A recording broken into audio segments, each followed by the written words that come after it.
Henle Vocabulary, Lesson 40 and Lesson 41, Part 1. Our first word is aistamo. I like to think of the word estimate. It sounds kind of similar. Aistamo means think. Then we have judico. Think of a judge or someone who is judicial or someone who's very just, because judico means to judge, the verb. And then we have quam. This is a super important word because this is the comparing word. It is the word that you use to connect a comparison to two nouns. So one way that helps me to remember this word is to actually go around my house and make little comparisons in my head or out loud and just saying, well, this house is bigger quam me, and just replacing quam for any time that you have than. So try that out, see if it helps. Quam means than. Then we have certiorem facere, and the ace is if certiorem is plural. So let's take a look at the literal translation of this phrase before we look at what it actually means, and that helps me remember what this is.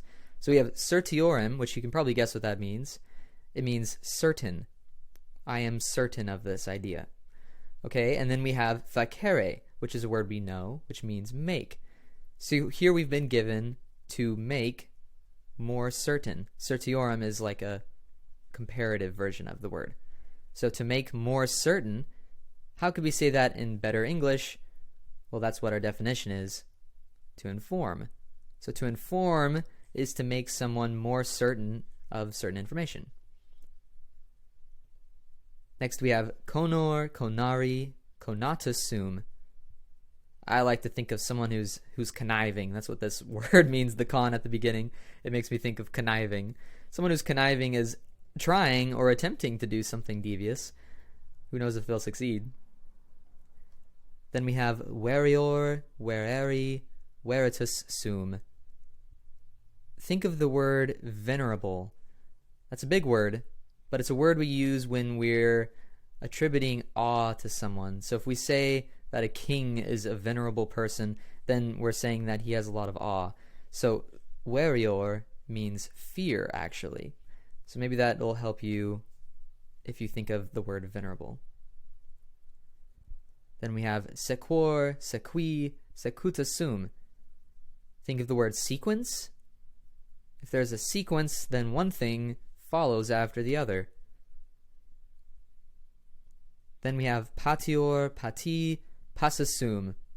I have two ways to remember this word because of the two different definitions. So let's take a look at the definitions first, and then we can come up with some fun mnemonics. Patior means suffer or allow. So they seem very different. So how can we remember this? Well, I like to first of all think of passing out. I see passasum and I think passing out. So if you're passing out, you're suffering. But you can also think of someone passing, or maybe cutting in line or something, or passing over a bridge. They're being allowed over the bridge. Come up with your own fun mnemonic for this word and let me know in the comments. We have orior, oriri, ortasum. I like to think of the Orient. When you talk about the Orient, you're talking about the East. And what rises in the East? It's the sun, right? Orior means rise or arise. Kind of interesting, right? All right, let's see if we can review these words. We have aistamo, which means think. Judico, which means judge. Then we have quam, than, and certiorem facere, which means to inform. Then we have conor, conari, conatus sum, which means try or attempt. Verior, vereri, veritus sum, which means fear. And we have sequor, sequi, secuta sum, which means follow. Patior, pati, pasasum, which means suffer or allow.